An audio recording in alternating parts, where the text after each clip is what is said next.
Welcome to My Games TV. Today I'm going to talk about the big changes happening in the off-season between the North American and EU LCS and how they impact teams' psychology and functioning and coaching and what I expect to happen in the next summer split of 2016. So I want to start in Europe and we'll culminate in North America. Europe, of course, the big news is G2's vacation from MSI.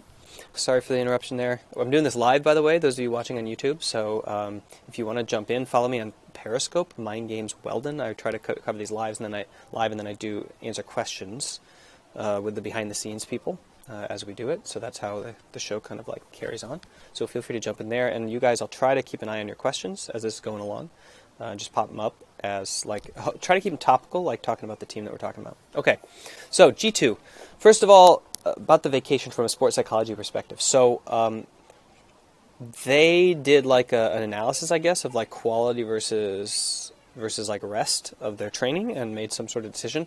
I think like from a PR perspective, like I would have handled it differently in the way that they made their statement, simply because I think there are other ways to spin it, and I think that like recognizing that they let people down is a good way to do that, rather than trying to explain yourself. Because from a PR perspective, like it's really hard to communicate your intention in a way that's not like, it's always interpreted through the lens of the person's like experience, right? It's from a marketing perspective. So you want to address that experience, not your explanation. And so I actually kind of agree with the decision they made. Like they have a better, I think, metric of their team's internal motivation than outside forces, right? So the best person to judge if they need a break is their coach, and hopefully also the CEO if he's keeping tabs on them. And if you are mentally exhausted, and if you're tired, and if you need a break, the training that you do is not liable to have any effect at all neurologically. So it might have an effect knowledge-wise, like on knowledge gathering, like scouting and learning the meta, but it won't maybe change really much in terms of your mechanical coordination in terms of strategy, because you're not gonna embed any of that practicing into your automaticity, into your automatic like reflexes. So it's a really important job as a coach to call basically when you need to tone down the training, when you need to ramp up the training, and CLG does this like a lot, as far as I know. I know that, like, when I was having conversations with Chris Ehrenreich, who was their coach last year, he's a traditional sports coach, he knew all about, shoot, now that word is escaping me, dialing up, dialing down training. And I would not be surprised at all if they used it during the split. And then this year, of course, he's not with them, but Tony was there, during all of that. He was their main, strategic coach. Now he's their head coach. And the person they hired basically to replace me, Mike Schwartz, also has a sports background, is very used to like periodization of training. And so this isn't like a strange concept. We know that learning is associated with rest. So like from a sports psychology perspective, I think it's fine that they made the call. Whether or not the people should be motivated to win that tournament, I think that's more of like an issue with Riot's programming. Like they're trying to make it important, and they're doing a very good job communicating that impact emotionally. Or maybe the team wasn't doing a good job in communicating that, how important this match was. And that, of course, then has an effect on motivation. If the team was playing it down and being like, oh, yay, it's not a really important tournament, then like people's motivations will drop. So then we jump to the roster swaps. They swapped out Hybrid and Emperor for Origen's bot lane. That's going to be exciting. I haven't really analyzed Origen's bot lane that much. I guess that they're pretty good. That's what people seem to be talking about. So I'll have a chance this split to kind of see how they coordinate with that, and we'll see how it goes. I think Ocelot is a really, really good CEO. He took everything he learned from like high performance and he folded that into his approach of mastery in the leadership position. And he's really good at, he had a lot of practice like managing his own brand and like cutting his teeth there. In his esport brand, he's doing everything like business wise. He's not shying away from investment or loans, as far as I can tell, things like that. He really like tries to tackle things in terms of relationships like face-to-face, so I have no doubt that the team, and obviously, like, team did really well this split. They've been successively getting better with zero decline, like slide backwards from the moment of their inception. So yeah, it's really exciting. And also, I'm a big fan of Youngbuck because I got to coach him on Copenhagen Wolves. I got to learn from him when I was working with him on Copenhagen Wolves, and then he joined me for like a beta group test of my esport coaching network, esportcoaching.net, and we had a lot of like interesting conversations about his coaching style, and I think that he got some good ideas from us. We got some really good ideas from him, and like he's totally ripped. He's like a gym guy, like one of those CS:GO guys you'd see that's really ripped, like Freakazoid. So of course, I think that he's got a safety backup career as a bodybuilder if ever he gives up on esport. Okay, so moving on to Origen. They lost their bot lane. Looked like a tumultuous thing. Origen has historically done really well without a coaching staff, which means they must have leadership inbuilt within the org. They are essentially taking the Cloud9 approach, which is not a bad approach. The Cloud9 approach being that like you find people that have good synergy and you kind of like swap things around till you achieve that. So you don't rely on a team culture instituted by the leadership in order to create a team. This is a lot more delicate approach because you need to find the right roster, right? So if you look at something like Duke basketball, it doesn't matter who comes into the team molds them into the kind of person that they need. And then they have a successful roster, they win all the time. So Origen takes the opposite approach, which is like find the right person to put in the slot, and then we click and we crush. Or they have some sort of team culture and leadership that's like coming from their CEO or their jungler or from somewhere, from their infrastructure, from the house that they live in, from the way that they approach training, from the way that they talk to each other, that kind of like just creates a high performance culture without the need for any sort of like team leader to force it on people. And team leader, I mean like, what do I mean? Like the kind of labeled team leader, the one that's like my title is X, Y, Z, or coach or manager or whatever. So that's pretty cool. And yeah, we'll see if it holds true this split again or not. Fnatic Challenger team and YellowStar returns. So YellowStar is back on Fnatic. We will see how well he kind of fits in with the shot calling there.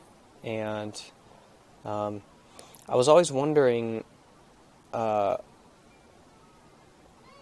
like, what the relationship was like in each of his squads. He's always had a new squad, and he's always managed to fit in really well with it, or lead it somehow, or they fit in with him. And so it's going to be super fun to see again how he fits in with Gamsu and Spirit, because I think that, I'm not sure if Gamsu, did they pick up a sub for the top lane? Gamsu's still the starter, right? Yeah. Because I feel like that's like, those are two people that like you can really unlock, right? I mean, if you looked at Gamsu's career, he's had like, always had like really brilliant moments and on the Rift in terms of mechanics. And if you look at Spirit, like, he's always historically like turned it on. And so it's got to be about consistency, right? Which is something that I think YellowStar is probably pretty good at.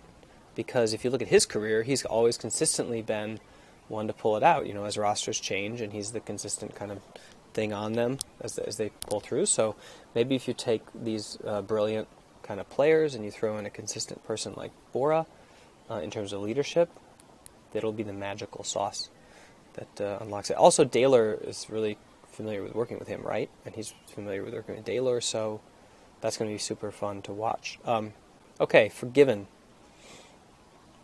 I don't really know what to say about Forgiven because I don't really see the granularity in his supposed like expert performance. A lot of people like talk him up and say, "Wow, he's amazing." And what I've always seen when I've watched Forgiven play is like a stat pattern. If you look at I used to play CS 1.6 extensively and Dota 1 extensively, and you could very much play the game and look like you were doing fantastic statistical-wise while not necessarily making the correct play in a team fight. And I think in a way that when I watch Piglet play on Team Liquid, like he feels to me when I watch him on the Rift sometimes similar, but the difference is like he's I think that, and then I watch him in a team fight, and then he makes the right move, right? So what I mean is by like this, like he's always the last person to be alive at a team fight, and he's always at like, 10k health, and I'm like, okay, well he's doing something wrong because you should be maximum output of damage at the right target in a team fight, and you should make the call if the team fight's going to be lost. You have to make the right call at the right time to like do everything you can to make the team fight not lose, right? But then when I rewatch the team fight, I see that he's been doing damage the entire time, that he's been positioned perfectly, he's been hitting the right targets, and he just happens to also be so amazingly good that he's always alive, and he's always like used 90% of his health in doing damage. But when I watch Forgiven team fight, or move around the map, what I see is somebody who's like magnetically attracted to farm. I see somebody who will abandon a team fight early if it was a bad initiation or if it's not going well. Like he's like, my analysis is that this team fight is not statistically, mathematically perfect, and he will like not always be doing damage if it means that he's going to be putting himself in a risky position where he might lose KDA or an opportunity to farm, or he'll be like, okay, well, instead of dying and doing slightly more damage and maybe taking one of them out, I will go make sure I bounce the side wave and catch it, which is like the thing that would make us doubly lose the team fight if I don't go and catch the side wave because I'll be dead. So it'll bounce off the turret and I'll lose on the farm and I'll be dead. But I don't think that's the right play. I've never thought it's the right play. And in sport, it is never the right play. And in League of Legends, it isn't either. And if you look at CLG, like, that's the rule. Like, you're all in, period. There is no, like, hesitation and wondering, like, oh, is this the right play? And people backing out of the team fight. It's like see hero, kill hero, that Gambit strategy that kind of led them to such prominence. So maybe Forgiven is really amazing in lane, but what he needs is to like find a way to be less selfish on the map. Because when I watch him move around the map, I never see him in the right place at the right time for his maybe like stupid teammates, quote unquote. What I mean by that is that like he's expecting maybe he's expecting perfect play all the time, like an ideal, like he has a platonic ideal of what League of Legends is in his head, but it's never going to be that way, which means you have to be ready to dive into the like messy reality of sport and try to like pull out a win from a losing situation, and that's how you consistently win games. If you look at CLG's games, a lot of them they won were from behind, right? So they're getting really, really good at scrumming it up and at like the comeback victory. And that's terrifying because if you're really good at comeback victories, what happens when you clean up your early game? You stop losing completely, right? So like that's what SKT did. Like they were really good at comeback victories during this last season of LCK, but they were getting behind all the time in the early game and they couldn't figure it out. But they were just superbly mentally tough and they were always all in on their position because they just had belief that like, okay, we're going to win this game. So when he engaged, just go. So they had all these crazy comeback victories, even though they were like always behind. Then they cleaned up their early game, and they were unstoppable again. So that's what I look for in a player and in a team, is I look for that ability to commit. And Forgiven feels like he doesn't have that ability. It's easy to pick up, right? You just have to like decide that this is how you're going to play and push yourself to that level. But like, look at his commitment, right? He can't commit to a team. He can't even commit to League. He like takes time off to play other games, or like he was like, oh, I want to run back to the split. He wants to commit to some magical sauce that's going to take him to Worlds. But you have to commit to a career. If you want to go to Worlds, it's a probability play. If you want to be a champion in a sport, you have to be good enough at that sport for a long enough time period that you can be a champion. That's what commitment is like. So yeah, unimpressed. Okay, then Freeze is going to H2K to replace him. Really exciting. I really like Freeze. Same problem. Sometimes I think that he's a bit of a stat patter when he's trying to keep up with Forgiven in the EU LCS, for example. He's trying to always like beat him out and farm. But like he was super young and he was kind of rookie-ish, right? He was rather new to pro play, and all I see when I watch him is growth. So it's super exciting to see what he's going to do on a new squad. I'm pumped about that.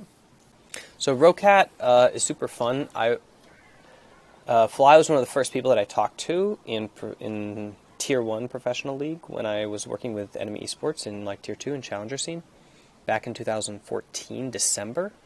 And I really liked his approach toward like trying to scout players and put together a roster. He's kind of got a history I think one of the things Roccat suffers from is like a maybe a strong budget, or maybe a lack of a strong budget, right? So they are given money from Roccat, the equipment manufacturer. Maybe not enough money to actually build like a really robust infrastructure. On the other hand, it doesn't feel like they're held accountable for their success and failure so much, right? Because like when another team like fails, they go out of business.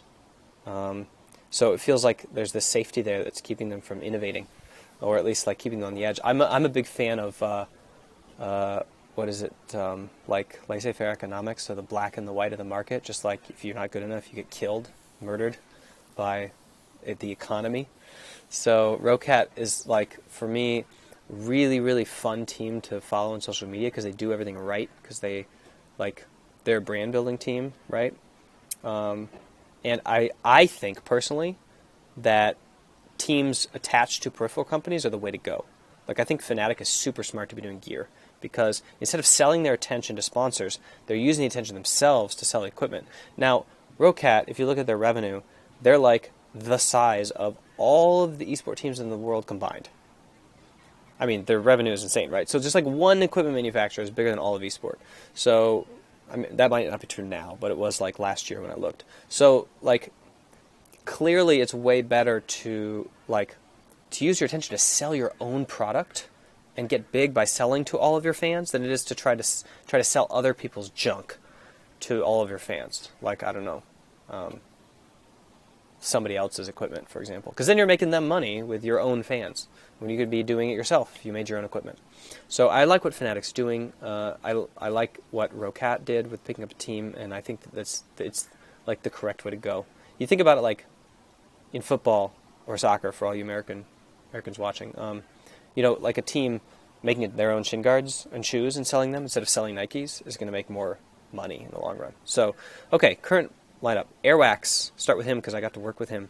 He's freaking awesome. He's driven. He was young when I worked with him, but very mechanically gifted, and I think that he's maturing. The entire time I worked with him, from start to finish, he was getting better every week.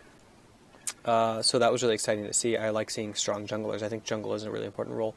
Betsy, Steelback, Raze, Parang. I don't know what to say. I don't know any of these people. So I can talk about the team. Fly, Moo, and Grabs. Don't know any of them either, except for Fly. Tommy Slav. It was cool. Yeah. A lot of experience, which means that he's probably learned a lot as he's been, working. Let's see how Roccat does this year. A lot of potential. There's that word again. Okay, let's kick off North American LCS, guys. CLG at MSI. So I made a video a couple months ago, 3 months ago. CLG is going to win Worlds, right before Worlds. And in the video, I titled it that to get people to watch it. And then in the video, I talked about the rise of coaching infrastructure in the West and how that meant that they were soon going to trump the East. Because the East started out with, Korea started out with a stronger coaching and team infrastructure, training infrastructure. And therefore, they were able to jump ahead in League of Legends quite rapidly. But there's a flaw in that if you look at every single sport on the Olympic level, they're held back culturally because they don't culturally innovate. They're slow to fire people because there's lifetime employment in their economy. So now the West is catching up in coaching infrastructure, but the West is merciless towards performance. What I mean by that is, like, if something's not working, cut it. If somebody's not working, cut it. If a CEO or a manager or a coach is just like not delivering, fired. Okay, end of your career.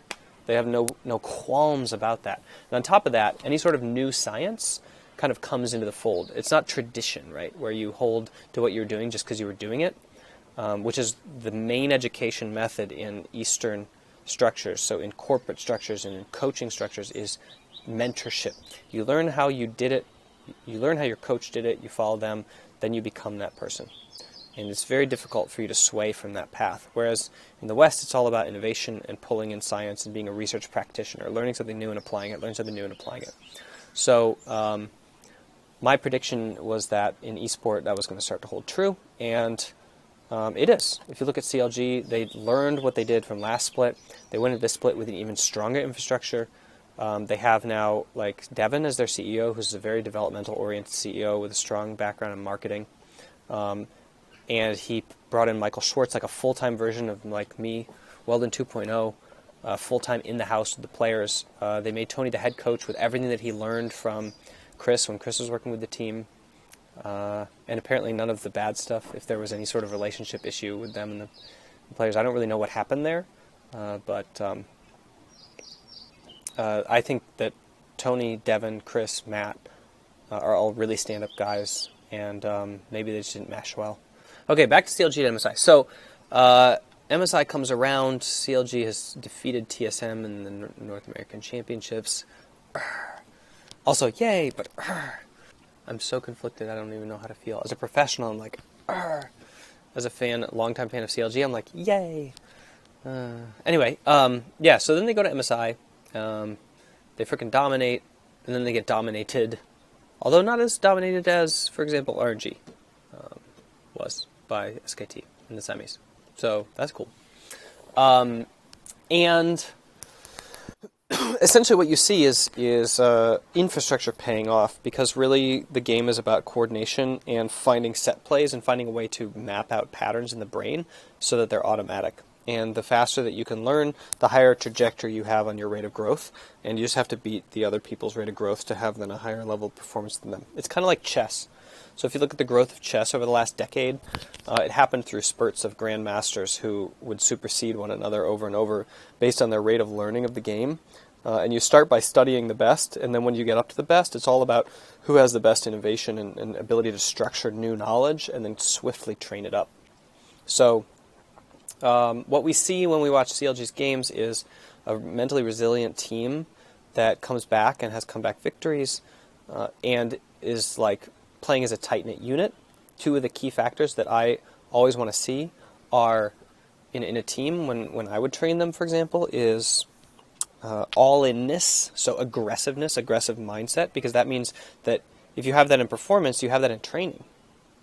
Okay? So if you have it in training, you're always pushing your limits, you're always learning. When you stop pushing your limits, you stop training for real. You might be going through the motions of practicing, but you never actually push yourself, so you never actually get better. You just ingrain bad habits. So it's important to be pushing your limits, which by default comes from aggressive, proactive play, not like passive defensive play. Defense is a part of the game, but you have to be proactive in your defense. The second thing that you see is like tight-knit unit, right? So that everybody's all in. When somebody makes a bad call and engages, everybody engages. When there's a team fight, everybody's team fighting. When there's something that needs done, somebody will do it, even if it means that they die, if it needs done. And that's the second thing that I look for in a team that's got good coaching infrastructure, is that happens over and over again. And they had that last year at MLG. They had that this year in this split with this roster and these coaches. And yeah, it's only going to go up from there if they keep their read on the meta, if they keep the structure of analysis that surrounds the coaching staff and the learning, and make sure that they stay on top of the evolution of the game, then it seems like they have their like core team competencies down pat. And I would blame that on the coaching staff as well as the players.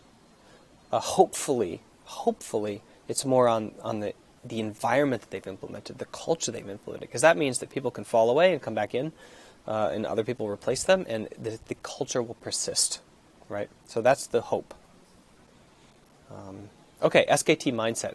SKT's mindset is has to be pretty tough, because they're expected to dominate at this point, which means that instead of having to go out and earn their cred and like be hungry for something, they have to look at it as shoes to fill. They have big shoes to fill, which is, it's easier to fall off that horse because it's not driven by hunger. It's driven by like fear of failure, fear of letting people down, which is a dangerous emotion. So it's up to the coaching staff to kind of protect the players from fear, which causes defensive play, and to push people to be aggressive and to take that fear and turn it into intimidation and play proactive all the time.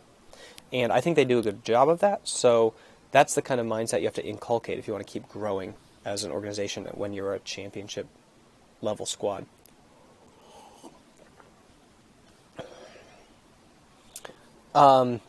which, by the way, you can see in other sports, or you can see in esport across CS:GO, Dota, that when teams become champions, some teams are persistent champions and some teams win a championship and can't repeat.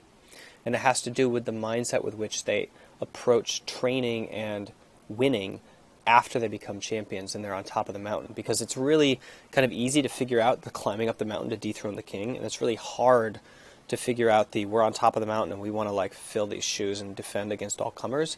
That almost often requires like a coach to help people keep on track. And athletes know that, so usually they'll seek out infrastructure at that point. What do you think about Liquid Matt and the way Liquid works with him, Dardoch, and Piglet? I love Liquid Matt, and I love Dardoch and Piglet because they're all so hungry. Like, Matt just wants to be the best in the world, Dardoch wants to be the best in the world, Piglet wants to be the best in the world, and the best thing is, Dardoch and Piglet believe they're the best in the world, which means that they actually live that out in their training and on the Rift. Super cool. And Matt is willing to do things. Like, you ask him to improve, and he does it. He's just really good at learning. You know, he just picks stuff up really fast. It's pretty awesome. I think that's why he's so good. It's also why he's a baller. You know, walks into the LCS with a gold chain hanging around his neck every single time. Okay, Apex. Apex made it into the LCS with Saintvicious coaching, and I'm really, really excited to see them because Saintvicious is the kind of person who was a pro and then honed up his coaching skills.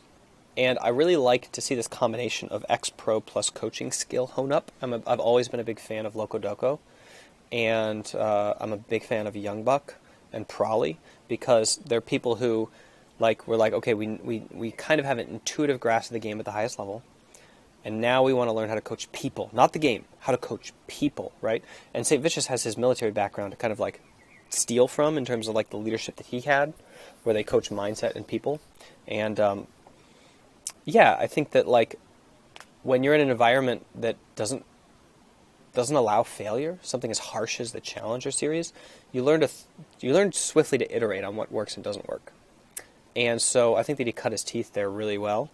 Not only that, he did it for a year and a half, which is a long period of cutting teeth. So he's going to come in hungry to prove, lots of resources at his disposal in terms of internal resources and external resources. And they have a Challenger squad, which means they can train against that Challenger squad and use them for secret strategies and secret build-up, and also for like drilling, which is something that's impossible without a 10-man roster. You can drill in very specific scenarios. You can force them to play certain team comps into yours. You can force them to play certain champion select picks, just like, let's say you're going to face NRG in the upcoming like best of 3, and you want to face their champion pool, so you force your challenger team to play their champion pool against you for a whole day in different various combinations. And yeah, that's really exciting to see, and I can't wait. I hope that they get a good infrastructure kind of built around them, because I think Saintvicious could use some support, especially with the challenger team. Now they're bringing in Crumbs to kind of assist with that, so they're going to be like a dual coaching team, I hope. They're going to play off each other, kind of build a coaching infrastructure as well, coaching culture, and I hope that they bring in some infrastructure to support that, like developmental growth, sport psychology, stuff like that, because then they'd be really powerful with the kind of coaching pedigree that they have.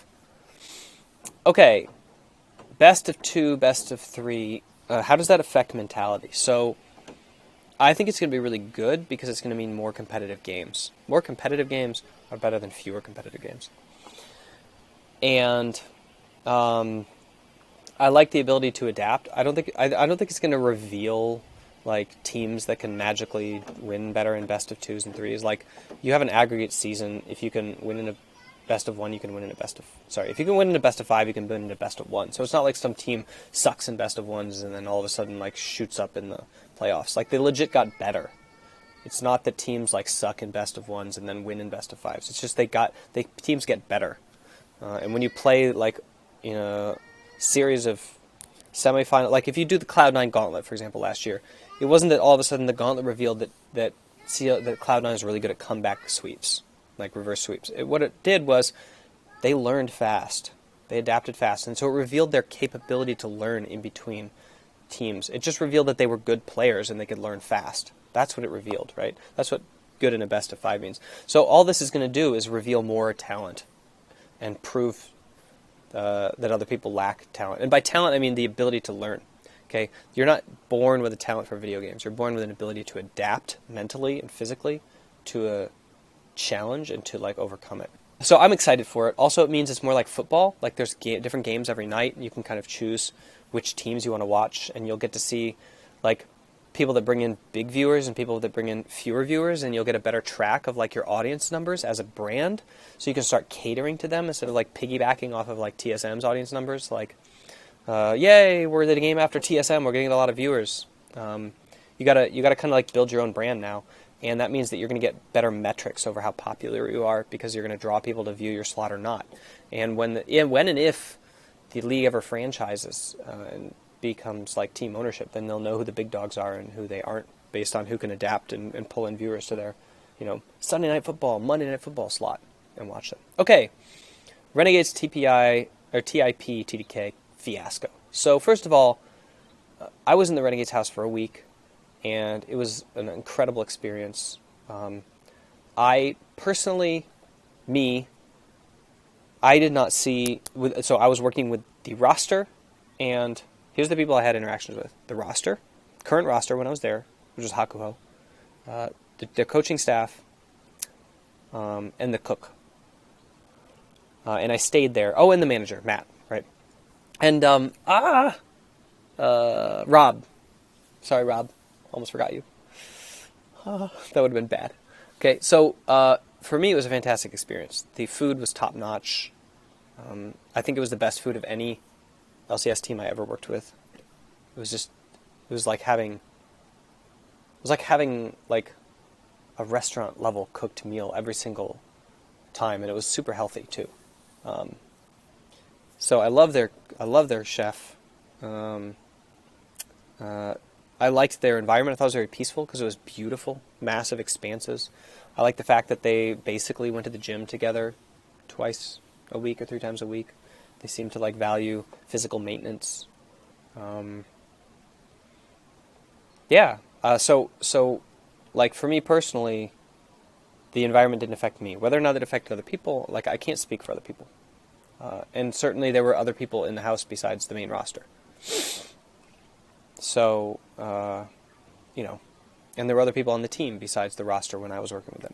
So I don't know where the allegations came from, but I saw nothing but commonality between their structure and environment and between other teams' structure and environment. So I don't really know where it's coming from, but they have inside information in their investigation, so whatever.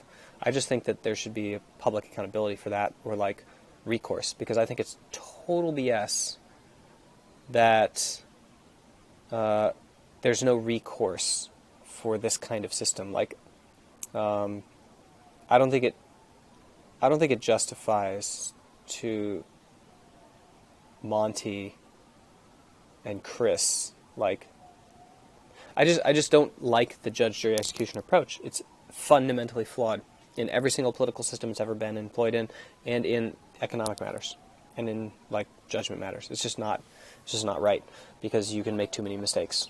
And when your mistakes cost people livelihoods and lives, like in terms of like careers, that's as a governing body, that's like not okay, right?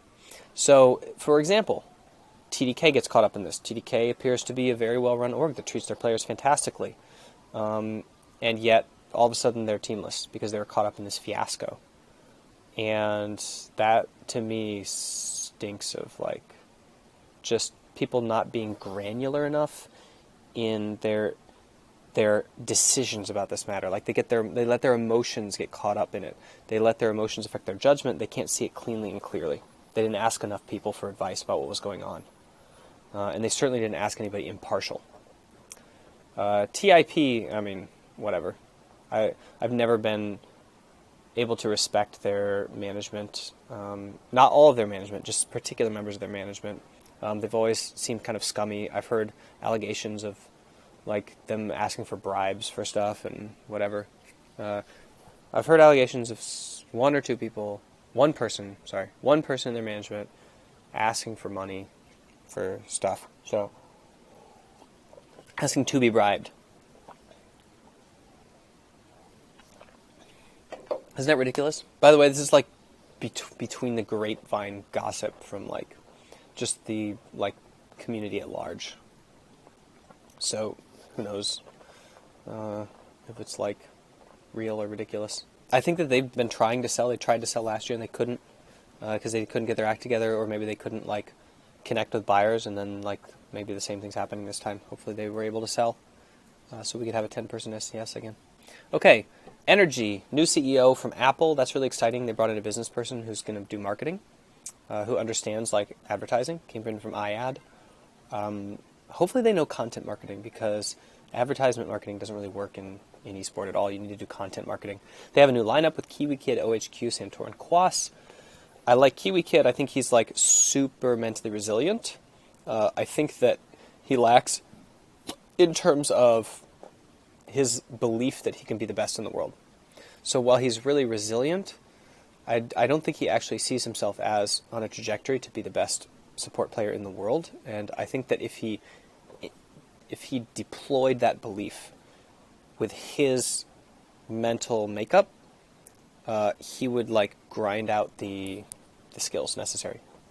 I think that he would challenge himself incredibly strongly, and he'd be able to persist in that because of his innate like grit, and then he'd be fantastic threat on the Rift. Aside from just like clutch moments, which he's really good at clutch, which is, by the way, revealing of somebody. If somebody's really good at clutch and they're mentally resilient, it means that usually they're not pushing themselves hard enough in their training because they have what it takes, and they don't know how to like regularly challenge themselves day after day in order to grow. So they're kind of like going through the motions a little bit in their training, which means that sometimes they're learning, sometimes they're not. Okay, OHQ, don't know much about him. I've heard he's good.